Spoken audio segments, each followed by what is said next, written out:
मुख्यमंत्री पदाच्या संदर्भात एकनाथ शिंदे यांनी एक सूचक असं वक्तव्य केलंय। मुंबईमध्ये शिंदेंच्या सगळ्या आमदारांची बैठक पार पडते आहे आणि या बैठकीमध्ये तुम्हीच मुख्यमंत्री व्हा अशी मागणी या सगळ्या आमदारांनी केली। यावरती काम सुरू असल्याचं सूचक वक्तव्य मुख्यमंत्री एकनाथ शिंदेंनी केलेलं आहे। दरम्यान तुमच्या चेहऱ्यामुळे महायुतीला फायदा झाला असून तुम्हीच मुख्यमंत्री व्हा अशी मागणी शिंदेंच्या आमदारांनी केलेली आहे।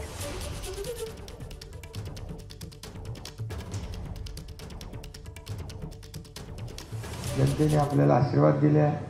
आपल्याला हे आता उलट आपली जबाबदारी आणखी वाढलेली आहे आणि हे जे काही सगळं सुरू केलं आहे ते सुरू ठेवायचं आहे, आणखी वाढवायचं आहे त्याच्यामध्ये।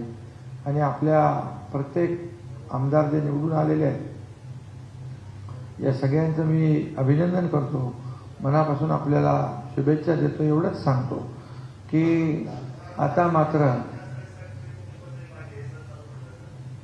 आता ते चालू आहे ना आपलं काम, सगळं काम सुरू आहे। आणि याविषयी अधिकची माहिती जाणून घेऊयात। आमचे प्रतिनिधी वैभव परब सध्या आपल्या सोबत आहेत। वैभव, आपण बघतोय एक महत्त्वाची बैठक झाली आणि मुख्यमंत्री नेमका कोण होणार याची उत्सुकता महाराष्ट्राला आहे। त्यामध्येच आता शिंदेंनी हे सूचक वक्तव्य केलंय। यामिनी नुकतीच ही बैठक संपलेली आहे। आपण त्या बैठकीच्या बाहेरच आहोत आणि जर आपण बघितलं तर सर्व आमदार हळूहळू बाहेर येऊ लागलेले आहेत।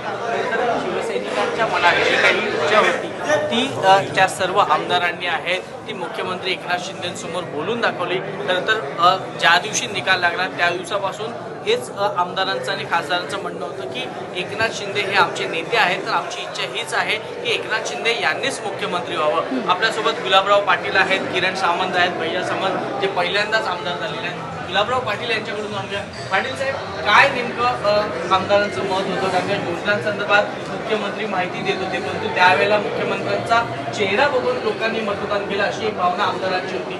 त्यावर मुख्यमंत्री म्हणाले की हो हे काम सुरू आहे म्हणून एक सूचक इशारा म्हणतात, सूचक वक्तव्य। हे बघा, या ठिकाणी मीटिंग होत असताना प्रथमतः या ठिकाणी त्यांनी एकनाथ शिंदे साहेबांच्या भाषणाच्या पहिले आदरणीय नरेंद्र मोदीजी असतील, आदरणीय अमित शहा असतील यांच्या अभिनंदनाचा प्रस्ताव मांडला। त्याचबरोबर महायुतीचे जे घटक पक्ष आहेत त्यांनी आणि त्याचबरोबर RSSनी जी मदत केली त्याबद्दल त्यांचेसुद्धा संत महंतांचा अभिनंदनाचा ठराव मांडला। आणि त्यावेळेस जे बोलत असताना आमदारांनी या ठिकाणी खालून भावना व्यक्त केली की आपण मुख्यमंत्री व्हा। पण त्याच्यावर त्यांनी सांगितलं की काम सुरू आहे, पण शेवटी तिघ पक्ष असल्यामुळे ते पक्ष जे निर्णय घेतील तो सगळ्यांना मान्य करावा लागेल। आणि त्यांनी सज्जड आमदारांना दम दिला की निवडून आल्यानंतर तुम्ही या ठिकाणी आपल्या मतदारसंघामध्ये राहिलं पाहिजे, बाकीच्या गोष्टी मी बघणार आहे।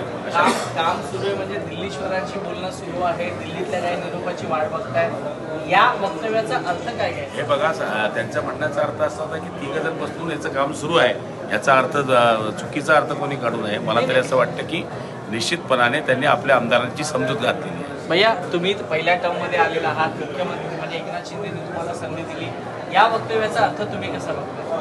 खरं तर सगळ्यात सर्वात ज्युनियर आहे, परंतु मुख्यमंत्री साहेबांनी सांगितले की 3 पक्ष एकत्र बसून सामूहिक आपण सांघिक निर्णय घेऊ। धन्यवाद आमच्याशी बातचीत केल्याबद्दल। तर यामिनी बघितलं तर ह्या वक्तव्याचे वेगवेगळे अर्थ आहेत, परंतु या वक्तव्यातून आता नेमकी मुख्यमंत्री काय हालचाल करतायत? आज रात्री दिल्लीला जाण्याची शक्यता आहे, त्यामुळे दिल्लीतून काही वेगळा निरोप येतोय का याकडे सर्व आमदारांचं लक्ष लागलं। यामिनी, अगदी धन्यवाद वैभव या अपडेटसाठी।